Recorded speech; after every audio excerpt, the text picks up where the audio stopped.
হয়, দৰিদ্ৰতা যে শিক্ষাৰ ক্ষেত্ৰত হেঙাৰ হৈ থিয় দিব নোৱাৰে তাকে প্ৰমাণ কৰি দেখুৱালে ধুবুৰী জিলাৰ দক্ষিণ পাৰৰ মাইজালি গাঁৱৰ মাছুম উদ্দিনে। আৰু সদ্যঘোষিত হাইস্কুল শিক্ষান্ত পৰীক্ষাৰ ফলাফলত 5টা বিষয়ত লেটাৰ নম্বৰ সহ প্ৰথম স্থানত উত্তীৰ্ণ হৈছে।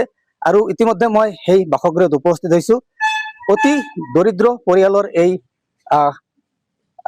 মাছুম উদ্দিনে পৰীক্ষাত অৱতীৰ্ণ হৈছিল। তেখেতৰ পিতৃ এজন শাক পাচলি ব্যৱসায়ী, বজাৰত শাক পাচলি বিক্ৰী কৰি জীৱিকা নিৰ্বাহ কৰে। আৰু এনেদৰে সদ্যঘোষিত হাইস্কুল শিক্ষান্ত পৰীক্ষাত কিন্তু প্ৰথম স্থান অধিকাৰ কৰি এই অঞ্চললৈ গৌৰৱ কঢ়িয়াই আনিছে। মোৰ লগত মাছুম উদ্দিন আছে। আচলতে জানিম, তোমাৰ প্ৰথমে পৰিচয়টো দিবা। মোৰ নাম মাছুম উদ্দিন। মোৰ দেউতাৰ নাম আমজাদ আলী। মোৰ দেউতা এজন শাক পাচলিৰ ব্যৱসায়ী। ঘৰ গড় ধুৰীয়াৰ ফাৰ মাইজালি। কোনখন বিদ্যালয়ৰ পৰা অৱতীৰ্ণ হৈছিল? চিৰাকুটি হাইস্কুল। কিমান সময় অধ্যয়ন কৰাইছিলা তুমি?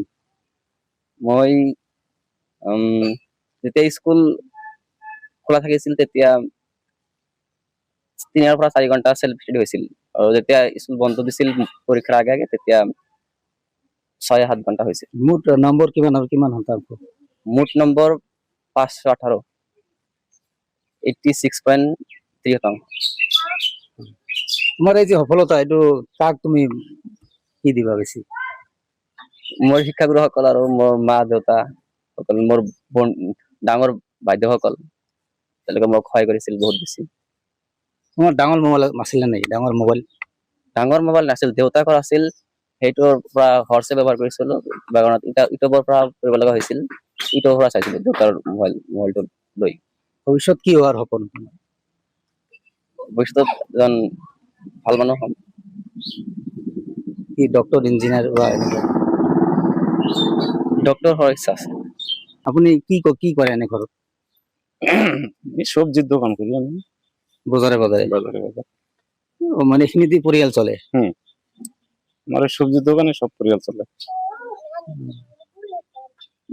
আপোনাৰ এনে আৰু ঘৰত আৰু বেলেগ উপাৰ্জন নাই? নাই।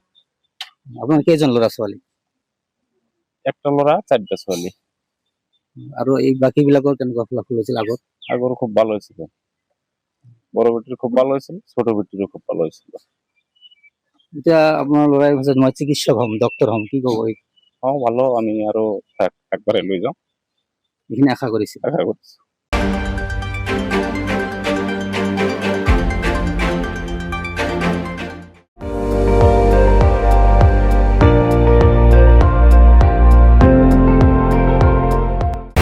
আপুনি চাই আছে ND24, সৰ্বশ্ৰেষ্ঠ নহয় সৰ্বোত্তমৰ দৌৰণ।